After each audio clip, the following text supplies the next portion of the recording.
Hey everybody, this is Movie Versus, the podcast in defense of bad movies. This is the prequel to episode 50, the big 5-0.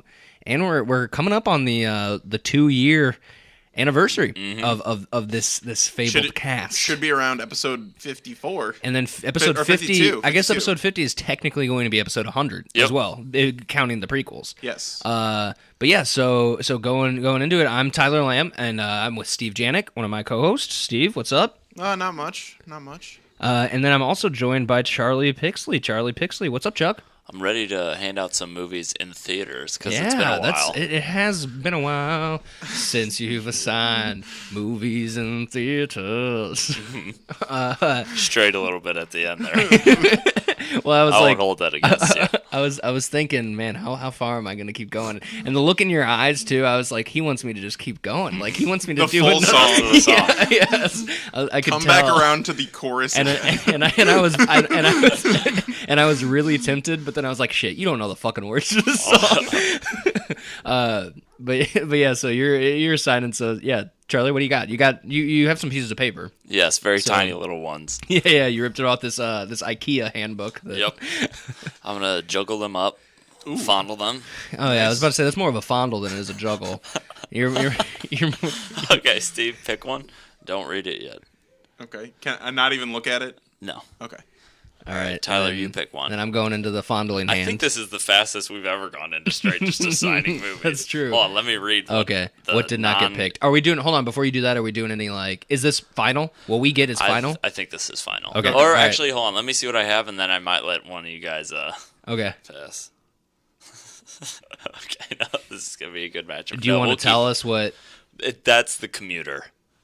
The Commuter. That's the Liam Neeson movie. Okay. Liam Neeson on a train. So earlier, before we started recording, you said one was super different from the others. Is that the one that was super different? No.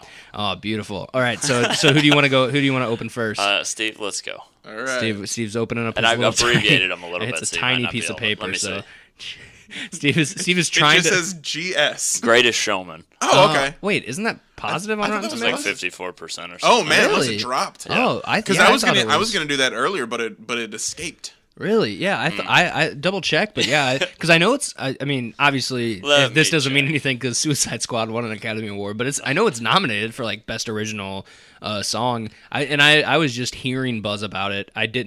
I haven't looked at it on Rotten Tomatoes. 54. 54? Oh, wow. No, it qualifies. Yeah. And because when I was going to do one, I was going to use Greatest Zendaya Showman. in it, dude. I was going to use it for one of mine, but at the time, it was like 70-something. And I opened mine, and I'm actually really fucking psyched to see this movie, Den of Thieves. The new Ice Cube vehicle. No. Ice Cube's son vehicle.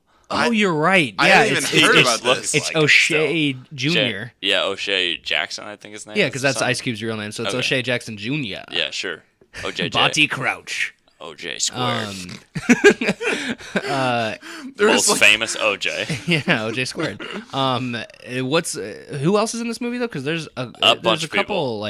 I wouldn't say heavy hitters, but known name. It's a heavy C list. Yeah. What is this movie about? Because I have yet to see it. I think that they're all a bunch of robbers or something it's like that. It's like Expendables, but they're not old. And it's heist. Charlie, I'm gonna. I like all of that. Can you reach the keyboard easier, Charlie? Or like smoking aces with a heist instead of the plot of Smoking Aces. Because then you can. No, it's still kind of rough, isn't it?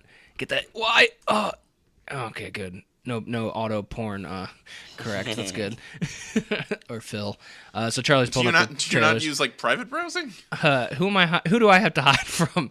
So we'll go in and watch. Government. We'll go in and watch these trailers. Charlie's pulling them up, and then as always, if you want to hear our reactions to the trailers, if you want to hear our reactions to the trailers, find us on YouTube, the Movie Versus Podcast channel. There's links in our Instagram bio. There's links in on Facebook and everything. I might change the name to something different that's easier to find.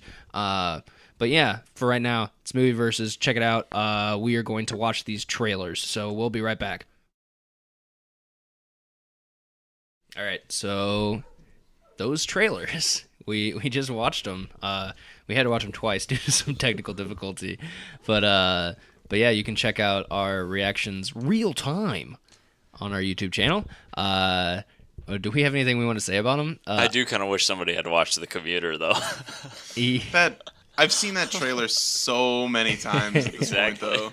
I think that the one thing that I want to bring up is something that was that we said it's in the video, the trailer reaction video, but that Den of Thieves just looks like it takes itself way too seriously for like the movie that it is. Same with Greatest Showman. Yeah, Greatest Showman. It's just so up its own ass with how serious it needs to be because it's like, guys, we're the first circus. Do you realize how game-changing the first circus is? I mean, it's the story everybody wanted. It's actually just the story of them coming up with the name circus. They already had everything going, and they were like, what can we call this? The whole movie is just them in a boardroom. That Britney Spears song better be in it. Oh, God. I mean... there's no maybe there's that's no why way. Maybe that's why it went to Rotten on Rotten Tomatoes because it didn't have that. Yeah. Or maybe that's why it's nominated for an Oscar for best song because her song is best original song. Or that's funny. No, that's like a dead what is it called category, which is funny because there was a couple years going where it was definitely like. The best original song category was like there were 2 nominations, and everybody was like they're gonna get rid of this, and so it was funny to see like 5 nominations this year. It's like, geez, they're really changing it. You know, it's hard out there for a pimp. Yeah, which deserved its win. Thank you very much. Shout out to George Clooney. That's what he said. He thanks George Clooney when he got up there. That's just so funny.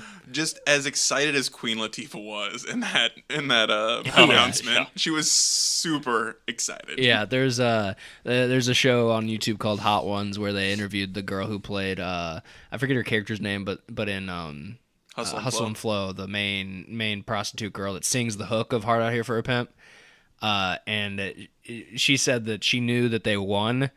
She thought that they didn't have a chance. She was like, "Oh, hey, yeah, guys, just be like super fucking psyched that we like get to go to this and that we're nominated."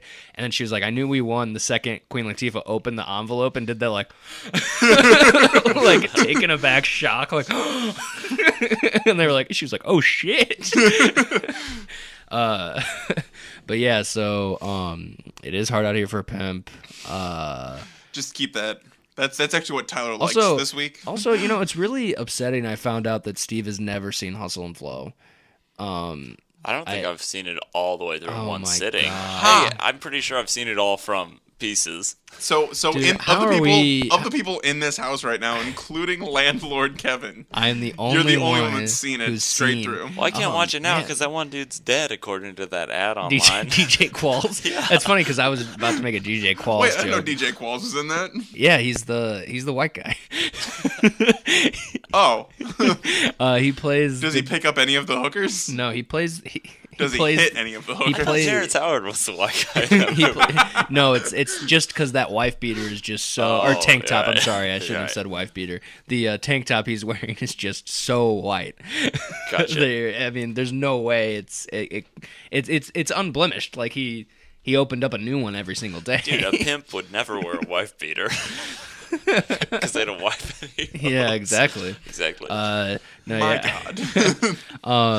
But yeah, DJ Qualls plays like the producer or something like that. He's R.I.P. And he like is one of them stapling little. Wait, have we discovered whether or not he's still alive no, or not? He is alive. He is alive. I just watched Eurotrip. He's definitely alive. Okay. Oh my god. And I'm pretty sure he doesn't know something. I don't know. He knows how to get you free unlimited long distance on your cell phone. Oh, does he? He's one of them stapling McDonald's drink cartons to the wall when they're like, "We're making a studio." Oh, okay. Yeah, no, the movie's good. Like, I mean, I know I'm making jokes about it, but that's actually good. It's a good movie. Okay. So I would recommend seeing it. And yeah, that Hard Out Here for a Pimp is actually like a pretty good song. Like, it deserves it doesn't sound like glitter, but that's okay. Well, I mean, nobody can always. Not everybody can jump over the. What is that called? Pole vaulting. Yeah. Or what is it? No, pole vaulting High has jump over the bar. High jump. Yeah, the high jump. The jumping one called high jump. Yeah. What's that other jumping one where you have to go like long distances? The long jump. Okay, yeah, thanks. What's that one where you have to put a shot? Can we move on from trying to just rephrase the names of Olympic events into other things? Wait, is shot putting an Olympic event? Yeah. Oh, I thought it was just like what the fuck else would they do at track? Well, no, like the biggest track event is the Olympics. Like some might call the Olympics the largest track meet in the world. So they have to do shot putting in the snow? I don't get it. Every 4 years they have the Olympics, and it's always wrong one, dummy. So anyway, I guess we'll just go into. We want to do the movie news. Is that what we do next? We'll do movie news, and then also I have the movie. Yeah, we have the that. Movie news. We have that, but also I have a couple movies that I saw that I could talk. I don't know if you guys have anything you want to lay on table. How do we want to do it? Do we want to do the movie first, or do we? Yes, I would like to do the movie news first. Newsreel. All right, so Steve, what do you got for the movie newsreel? So a lot of things have been kind of crazy lately with the Disney merger with Fox and everything, and now with that merger, they're officially going hard on setting up their streaming account or their streaming service. And so basically, my news is about the I don't know their names off the top of my head. I probably should have wrote them down, but Walt. No, stop it. But the content director of Netflix has basically said, you know, even though Disney's going to be pulling their movies and stuff from there, we still have the rights to all the Marvel shows. So Netflix will have all of the Marvel shows. Oh, just the shows. As long as they want them, as long as they're making them. Yeah, that's something that I wasn't. I wasn't really thinking it was going to change. I think that was. I mean, I think it would have been. I'm sure an incredibly terrible choice for Disney to try to like fight those contracts and everything. The thing is, I think I wouldn't be surprised if Disney started doing their own Marvel shows on their streaming service. I think they will, like how they tried to make Inhumans a thing, which somehow failed. I don't know. But basically Netflix is like, we've got these, and then from the Disney side, basically all the Disney side things have been like veiled threats. They're like, it's basically like, we're coming for you. Yeah. Like they're like, we're just gonna learn from each other, you know, and try and put out the best product. But you know, it's Disney. They're like, we're coming to shut you down and take away all of your stuff. Yeah, Netflix is definitely becoming less and less like. If I didn't have Netflix from another source, I don't know if I would pay for it, to be honest. I don't know if I would pay the monthly fee for Netflix. That's fair. That might be, a hot take, but I think Hulu is way better. And I paid $12 a month for Hulu, ad-free Hulu, and so many shows, and so like just a great selection of shows that are currently on. I mean, like different genres, different movies, like a bunch of shit. Like streaming rights is kind of like the new new fight in cable, like providing like what you're allowed to stream on your service is kind of like the new big thing, because that's, I mean, people are only going to have a couple streaming services. Like most people have like somewhere between 2 and 3, probably, like Amazon Prime. I would say most people have like access somehow to Amazon Prime, Netflix, and Hulu in some way, shape, or form. Yeah, I would say crackle or die. Fuck you guys. The two I pay for are Amazon Prime and Hulu, and I use them a lot. I have HBO Go. I think that's between that and Netflix. I would pick HBO over Netflix if I had to pay for one monthly. Really? What does HBO Go get you that they Netflix just have a lot of really good original shows. I mean, they got The Wire. They've got it has all HBO shows. Yeah, all the HBO shows. And then I guess any movies are playing on HBO too. Yeah, then there's a good amount of movies that'll pop up on there for a while. They've got a good selection, like Stop or My Grandma Will Shoot. I thought it was Stop or My Mom Will Shoot. Oh, my bad. Yeah, you're right. That famous Sylvester Stallone joint. I mean, and I don't think I had to go any further. That's about the only. Neither did his career. He bought the lifetime membership. Yeah.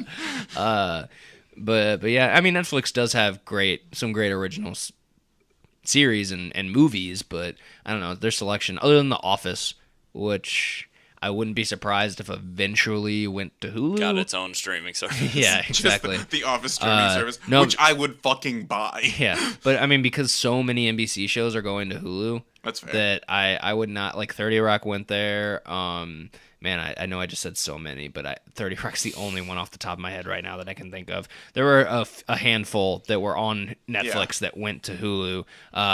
Right now, though, Netflix has got the big two in Office and Parks and Rec.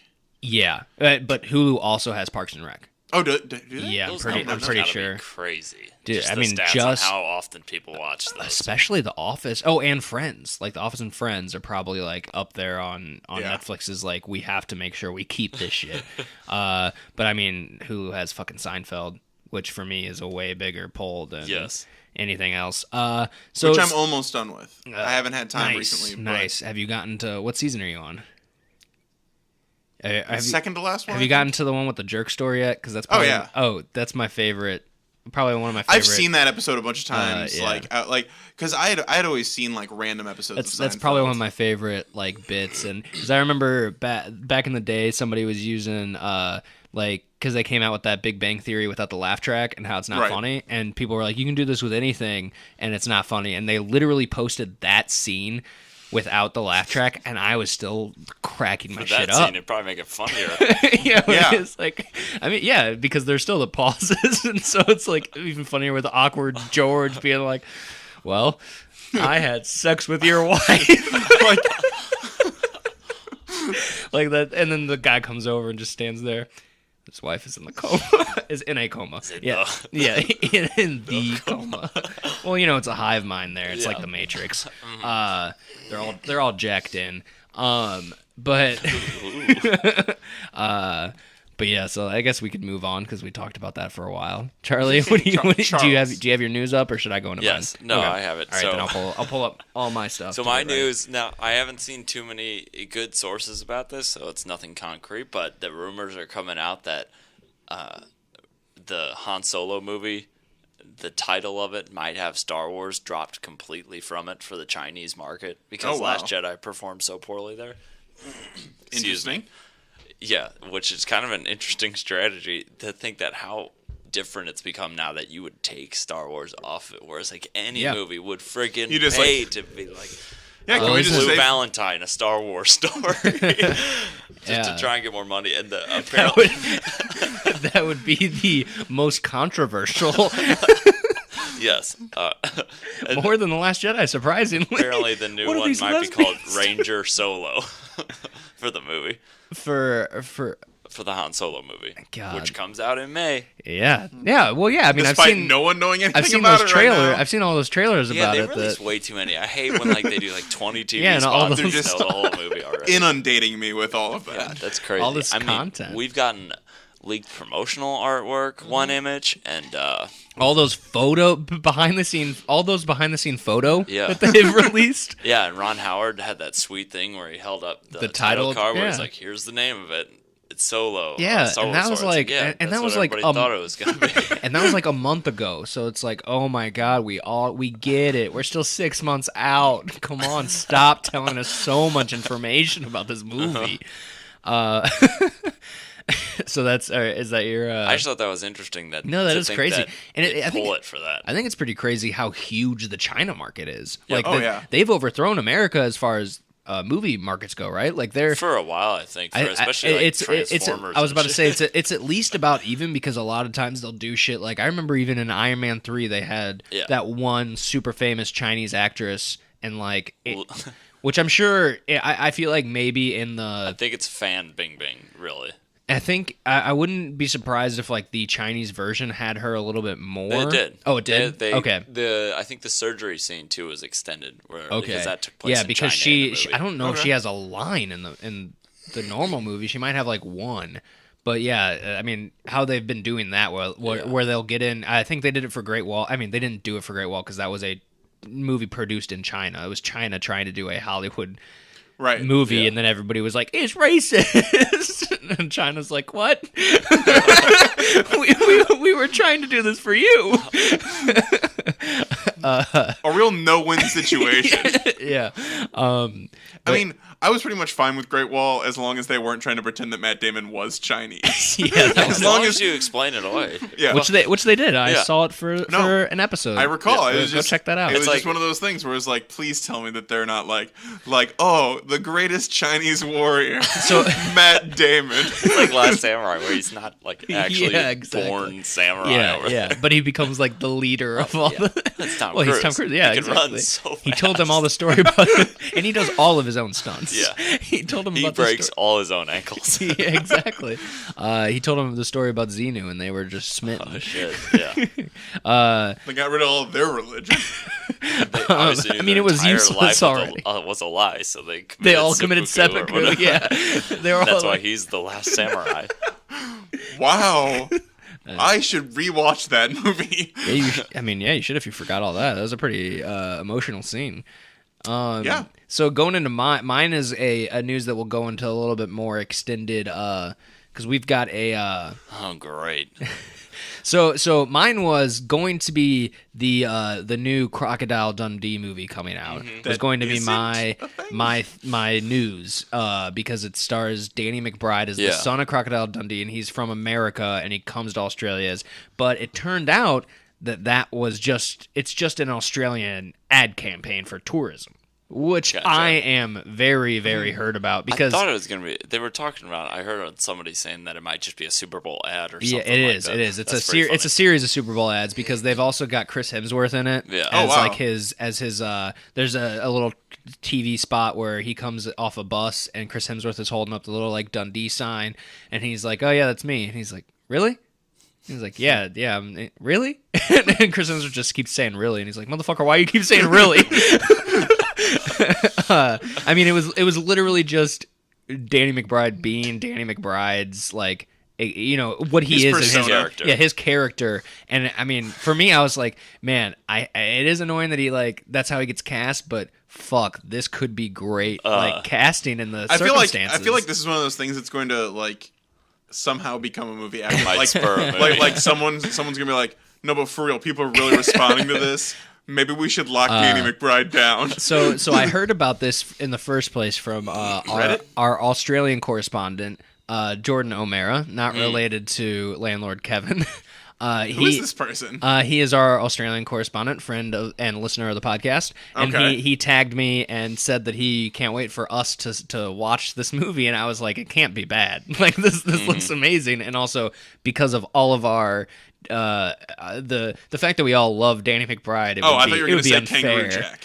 Oh, yeah. No, so then we found out it wasn't actually real, which I was like, wait, okay. I went on to ask him questions. I said that... So we're just going to watch Crocodile Dundee 3 then? Oh, yeah. Well, he said he felt like it was going to be terrible, like guaranteed. And I said, but at the same time, that gives it its charm. Mm-hmm. But he went on to say, it's his Australian point of view. So I asked...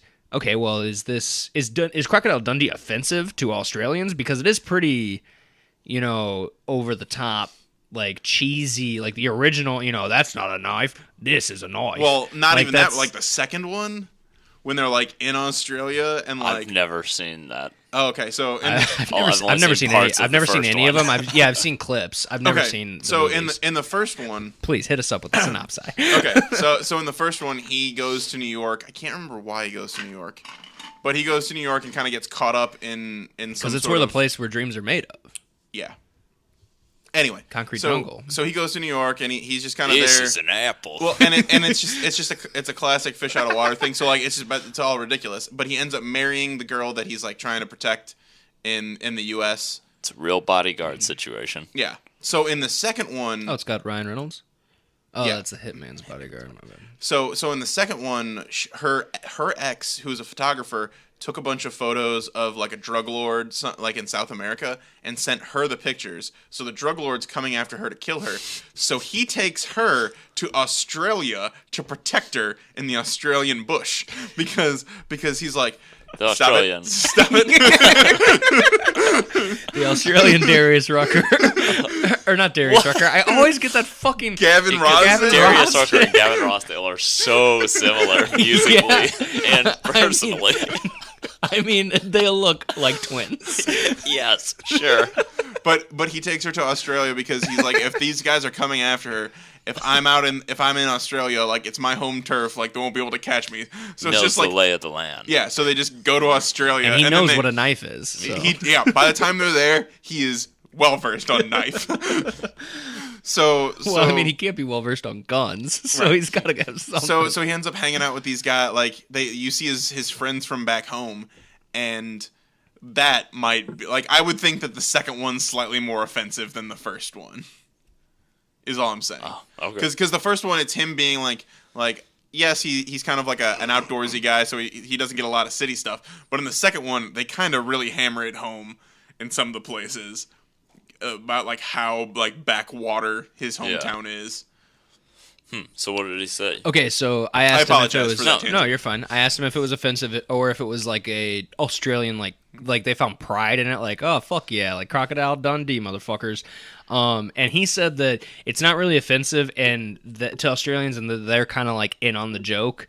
Because it is cheesy. Like it doesn't really hide from that either. I mean, and he's still portrayed as the hero of the movie, right? Yeah. And he said that he's sure that obviously, I mean, like anything, there's some people that are offended, but that the majority are in on it. And that he might be a little bit young for the original movies, but the third one. And he said he doesn't know if he's even seen them. He just knows of, because it's like referenced so much. I mean, that's probably one of the biggest Australian, like, I mean, worldwide, people know at least the name Crocodile Dundee, like people know that. And he said that he finds it funny that whenever Australia is shown in like especially with like American stuff, it's always just like deserts.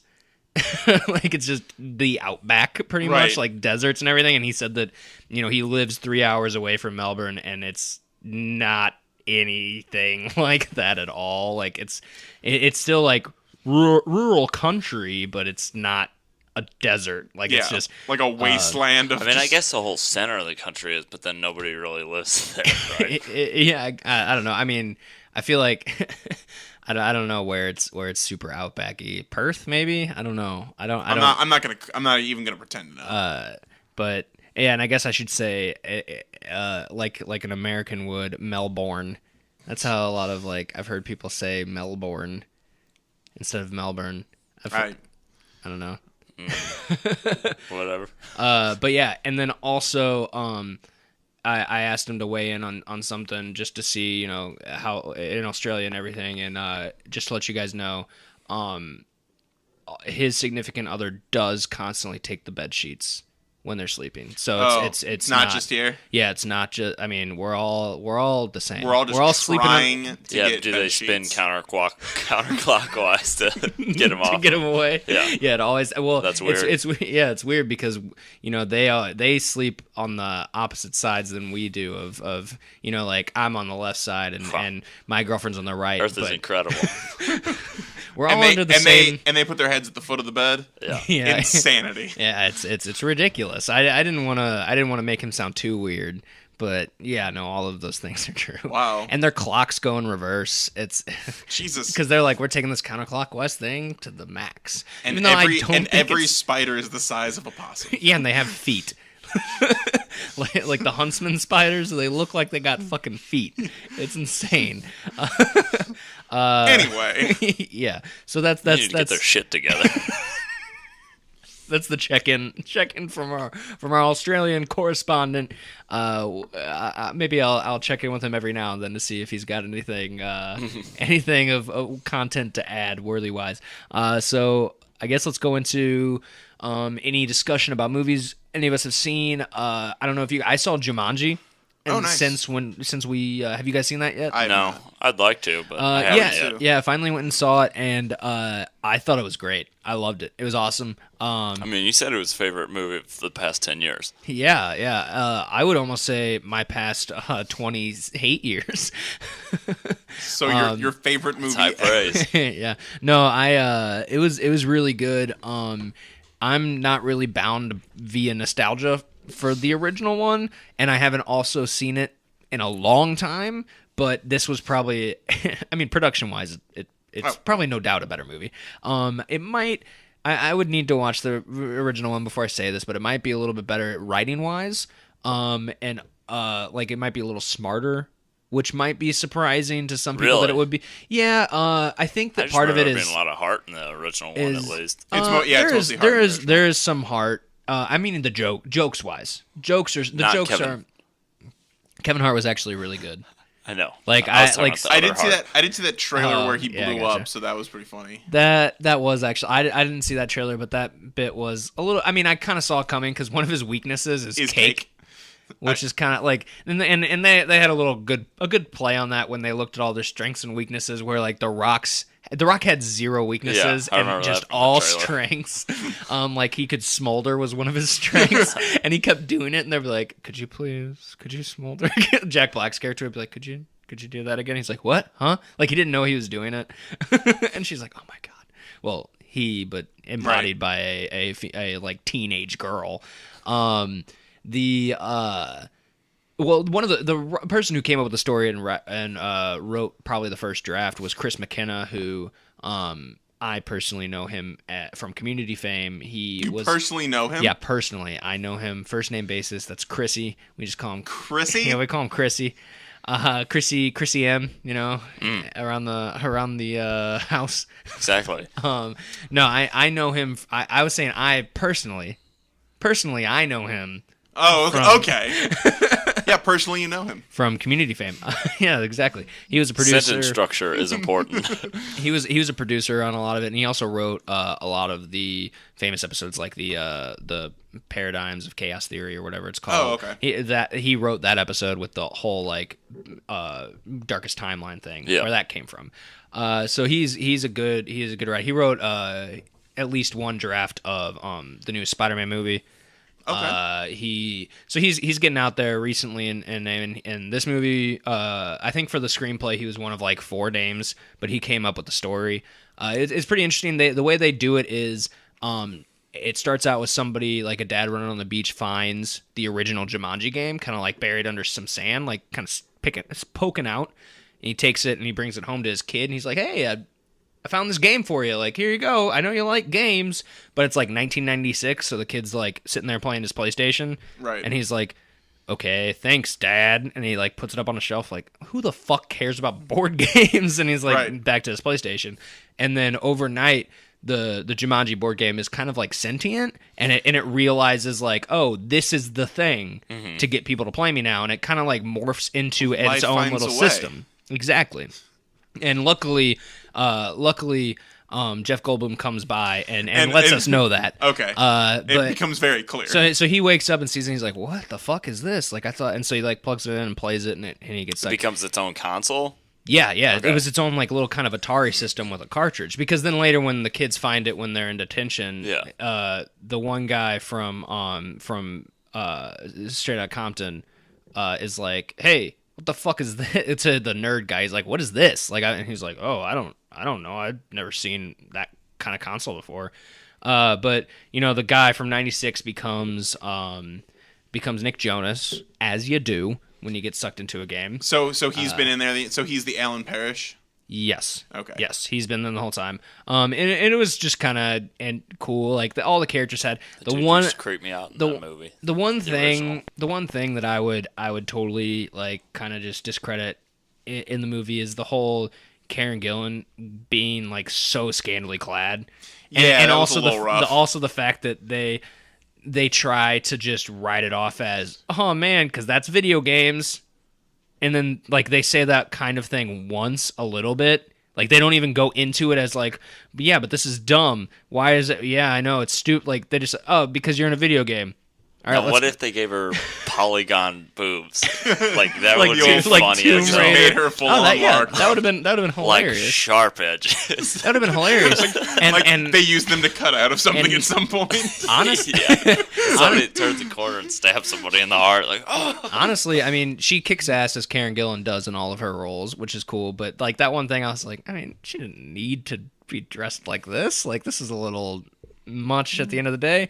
There was a cool little scene where Jack Black has to teach her how to flirt because the nerd girl is Karen Gillan and then the hot girl is Jack Black. So that was, I mean, there's a lot of like fun scenes like that. Real fish out of water territory. Yeah, exactly.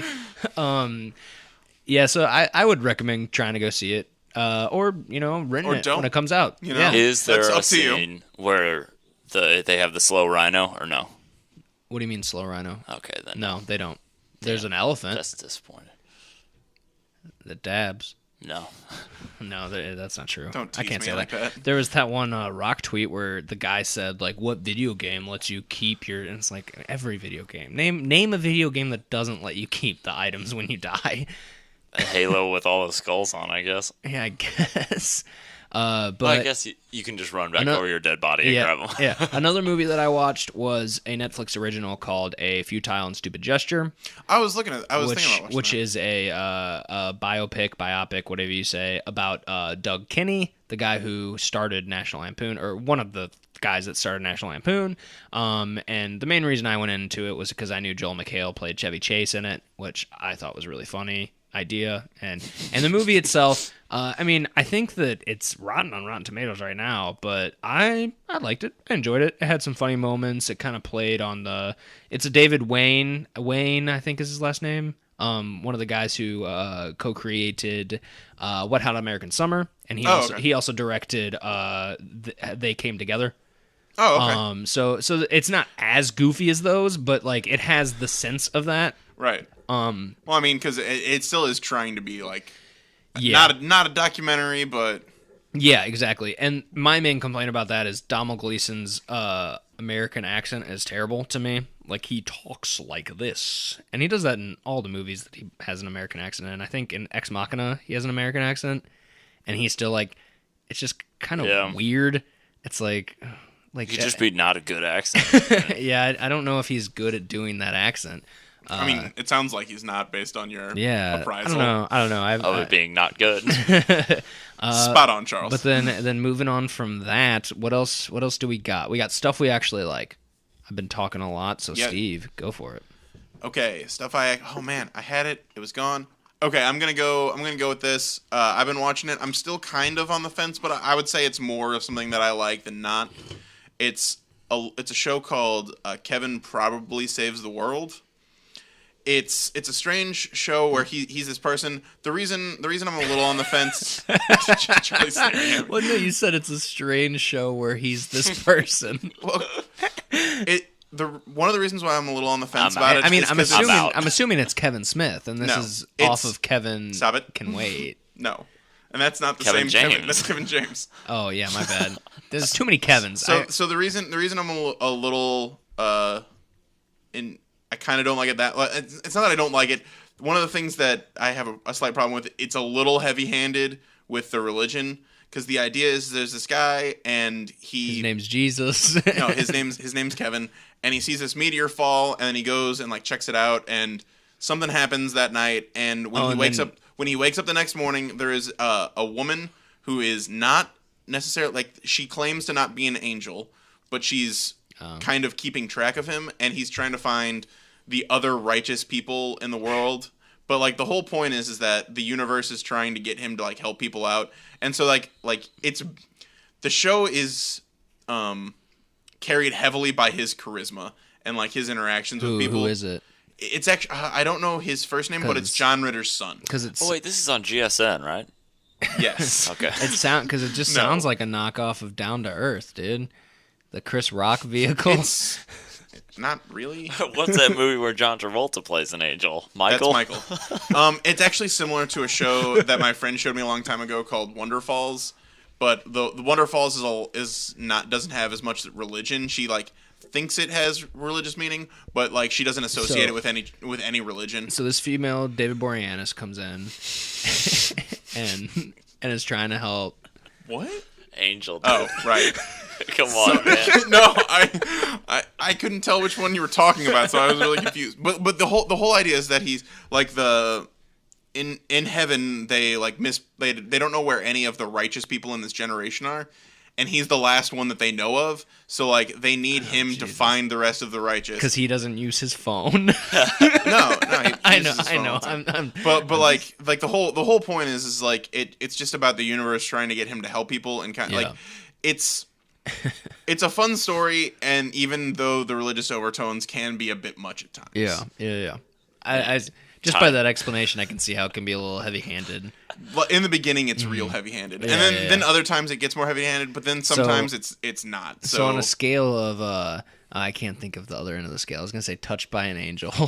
It's Antichrist. Okay, there you go. Which side's touched by an angel? Touched by an angel is the most heavy-handed, and Antichrist is. Since there's literally angels. Well, no. Like which side would be the higher the number? Where is that getting closer to? Touched by an angel. The higher the number is getting closer to touched by an angel. Which peaks at a 69 on the scale. Then it's probably. I mean, you got to come out with another show. You got to think of another show. Like, is it a Lucifer on that scale? The Lucifer would probably be the other end, actually. Okay. So on a scale of heaven. on a scale of Lucifer to Touched by an Angel, it's probably Nymphomaniac. On a 10 You're scale. Just naming Lars von Trier movies. Is this one of those pentagram things? Appropriate. Is this one of those pentagram sliders where it's like you like get closer to the things and you find out like the true relationship? No. It's probably an 8 on a scale of Lucifer to Touched by an Angel. And what show would that be? Like, what would you say it was like? I don't know. Okay, fine, you're not playing along. I get it. There's not that many shows. Gave you a bunch of options. Yeah, we did. Okay, so Steve really likes Touched by an Angel. And I just cannot get it. I cannot get enough of Delores. Kevin can wait. R.I.P. No, actually, when I was like texting a friend about the show, I commonly refer to the like angel character as bootleg Delores. Charlie, what's something that you actually like? I had 2, but I forgot one of them, so good thing I had 2. Mm-hmm. Yeah. Chris McKay, who's directing the Nightwing movie for now. Yeah, I was about to say that's tentatively going to come out. Said that there's a big announcement about it coming out in February, so maybe it's probably actually getting made. It's probably going to be like an actor announcement or something. Okay. Yeah, I thought that it was supposed to be a TV show. No, Robin's in the Titans TV show that's coming out. They're actually still making that. Yeah, that's interesting. I mean, they can come out with the actors and directors as much as they want, just like the fucking Dark Universe did. Mm-hmm. I doubt we'll ever see Johnny Depp as the Invisible Man. We need that material, dude. It's true. Shit. Oh, I remember my other one, too. Yeah. So you know that Spike is no longer Spike TV. Yes, correct. But now it's Paramount Network. When I heard that, I was going, because they have the new Waco show and stuff. I heard that, I was going, oh no! I was freaking out because I was thinking, where will you watch your reruns? Bar Rescue. Oh God, that's actually something. That's one of the few that they kept. Okay, so thank you. I thought you were gonna. I thought you were worried about where you were gonna watch your reruns of 2.5 Men. Just during my dreams. But no, I love Bar Rescue. Well, he just acted them out himself. No, Bar Rescue is good. And now it's really funny that Bar Rescue was a perfect show for Spike. And now it's like Bar Rescue on Paramount Network. Yeah, that's funny. And then, as always, my thing that I actually like is going to be a video game, and it is Dark Souls 3. So the only Souls game so far that you haven't mentioned is 2 and Demon Souls. I've said all the other ones. I'm deep into Dark Souls 3 right now. It's way better than 2. It might be. It's like 1, but improving on everything. And have you tried any of the bosses blindfolded yet? No, I never will. I don't. That blows my. I haven't gotten to the boss that you're talking about. That I think Savvy blows your what? Does blows my mind. Okay. But yeah, it's. I mean, the bosses are hard because it's Dark Souls, and some areas are really fucking hard and they're annoying. But then you get through it, and you get a great sense of accomplishment. And I mean, that's part of the game. Like just getting through an area and just being like, "Fuck yeah!" Like I've said through this shit. It's like life. Like I've said before, like those games are kind of like they're a recapturing of like the old NES sort of things, where it's just like punishingly hard, but it rewards you spending the time to like figure out what's going on. Yeah, like and I think Battletoads. And I think it did a good job. I think it's exactly like Battletoads. It's been the first one especially has been pretty influential as far as the whole like, hey, there's actually because before Dark Souls 1 came out, there weren't really hard games anymore. There's always a difficulty setting. But I think that it kind of spiked the whole, oh, hey, we can actually make a game and it be difficult but still good, and people will like still come to it, and they'll like if we make it still if we they still won't just rage quit. Yeah, if we still make it good, people will continue to try to yeah. And so it's I mean, I looked up on Amazon all the 1-star reviews of Dark Souls 3, and they were all literally there's no difficult setting, it's too hard. This game sucks. It's like, oh, get good.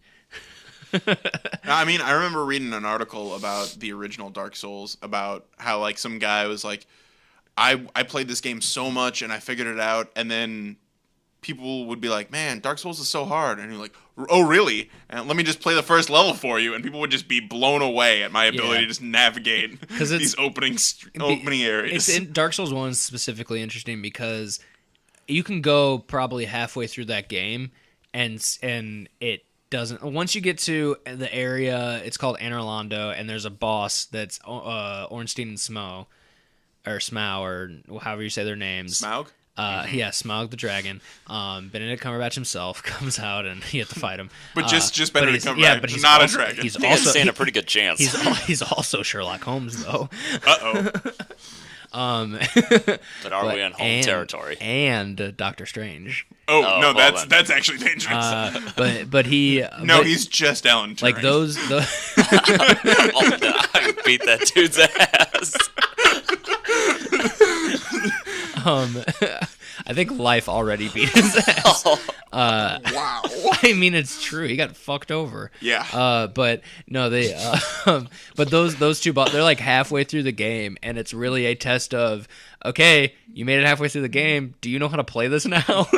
And so that boss fight is pretty difficult, but it's one of the first ones that is like, when you do, like, I fought them so many times, and when I finally like figured out, no, okay, if I do this, I can control this guy's over here doing this, I can focus on, and when it was like so much of a fuck yeah, fuck you too. So Dark Souls 3 is also like has been consistently doing that, and it's really good. Looks great. Try it out.